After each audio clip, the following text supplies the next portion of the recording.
Welcome to Truth Today podcast, brought to you from the stables of Christ is King Publications and Ministries, the global ministry of Kayode Crown. We thank God for how far He has helped us through our verse by verse Bible commentary on the book of Colossians. We have successfully explored the first chapter, and now we begin the second chapter. So today we'll be considering Colossians chapter 2, verse 1. Colossians chapter 2, verse 1 says, "For I want you to know how great a struggle I have for you, and for those in Laodicea, and for those who have not met me face to face." From this verse, we could see that though Paul had not met them, he felt a responsibility for them. You see, God wanted the Gentiles, that is, the non-Jews, to know that they are His also, and not just as an afterthought, but that Christ died for them as for everyone else. So Paul did not only experience physical struggles, as he mentioned his sufferings for the gospel's sake, he also wished the limits of space would be removed so that he could impact them with the truth God had sent him. You see, that sense of urgency drove Paul to teach from house to house, day and night, putting all his vigor into the work in Ephesus. So he had one lifetime to live, and he had to spread the message of the truth, the divine revelation of God's thoughts regarding his son and us.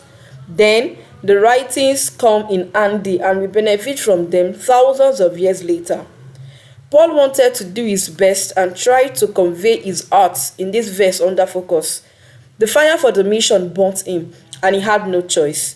It was true that Jesus said, "He who is forgiven much loves much." Paul was a man who was a persecutor, and rather than being thrown into hell for his shenanigans, he was given a new lease of life and put in charge of ensuring that everyone knew about Christ. He could not waste a moment and thrust himself into that work, going headlong into a life of persecution and near-death experiences. But he was full of joy because he knew he had the best job in the world, going on a mission for Christ himself, making everyone know he died for them and that he is alive and is coming back to set up church after church. He became the bridge between the cross and the continents of the earth via his pen, passion, and pursuits. He said, "I want you to know how great a struggle I have for you." You see, Paul was sharing his heart.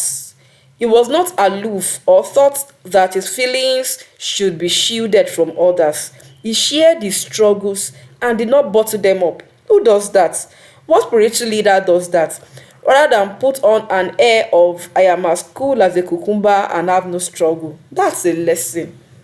But let's not forget that the main focus is still Christ, not a sub story, and not Paul as an end in himself or glorifying himself. That struggle was not for his pocket or fame.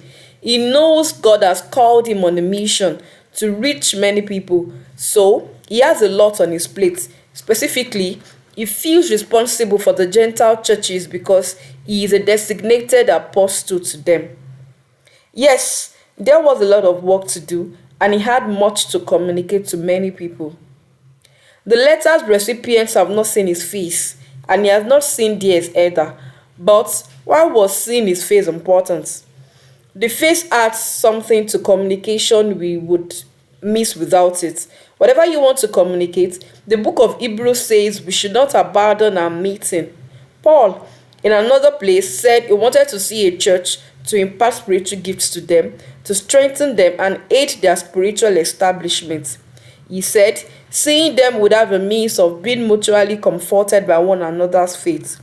It would seem that he could not do that by letter writing. The writing seems to be a second best option.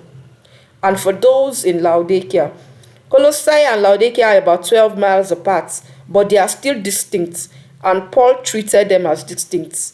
There are Christian groups in both places. Paul did not stay in one place and expected the Christians to come so they could see his face, disrupting the people's rhythm of life and commercial engagement. But he felt that he should go to the people, that he should be inconvenienced by the travels rather than the people. He was their servant in that sense, which is good. We can clearly see the impact of Paul's servanthood. we know his name thousands of years later. When he wrote to the Corinthians church in 2 Corinthians chapter 12, verse 15, Paul said he would gladly spend and be spent on their behalf.